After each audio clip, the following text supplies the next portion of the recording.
যশোর মনিরামপুর উপজেলার পৌর এলাকার জোরানপুর গ্রামে নাবি পাট বীজ উৎপাদনের লক্ষ্যে মাঠ দিবস 2025 অনুষ্ঠিত হয়েছে।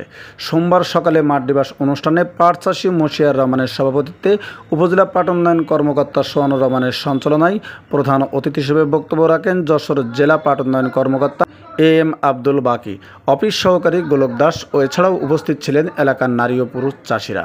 প্রধান অতিথি বক্তব্যকালে বলেন, পাট বীজ আমদানি নির্ভরতা কমিয়ে উপাদানে স্বয়ংসম্পূর্ণ হয়ে ভালো জাতের পাট উপাদানে বৃদ্ধির জন্য আমাদের পাট বীজ উপাদান করা একান্ত প্রয়োজন। কৃষক হায়দার আলী বলেন, পাট বীজ চাষ করে নিজের চাহিদা মিটিয়ে বিক্রয় করে অন্য চাষের তুলনায় লাভজনক হচ্ছি। বিস্তারিত ভিডিও চিত্রে। পাটের বীজ উৎপাদন করি।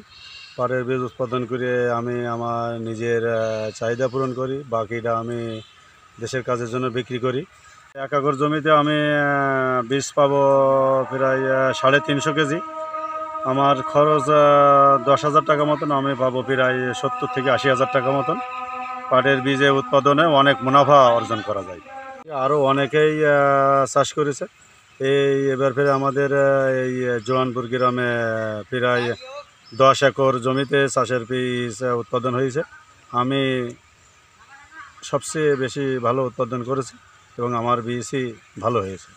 একটা মাঠ দিবস করলাম, তার কারণ হচ্ছে গিয়ে পাট বীজ উৎপাদনে চাষিদেরকে উৎসাহিত করা দরকার। আমাদের দেশে পাট বীজ এর বড় ধরনের একটা ঘাটতি আছে।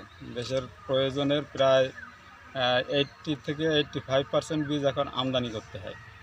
আমদানি নির্ভরতা পরিহার করে আমাদের বীজ উৎপাদনে স্বয়ংসম্পূর্ণ হয়ে এবং দেশের ভালো জাতের আঁশ উৎপাদনের বৃদ্ধির জন্য আমাদের পাট বীজ উৎপাদন করা একান্ত প্রয়োজন। সেজন্য আমরা পাট চাষিদের উদ্বুদ্ধ করার জন্য মাঠ পর্যায়ে এসে মাঠ দিবস করে তাদেরকে উদ্বুদ্ধ করার চেষ্টা করলাম। এটা তার একটা অনুষ্ঠান।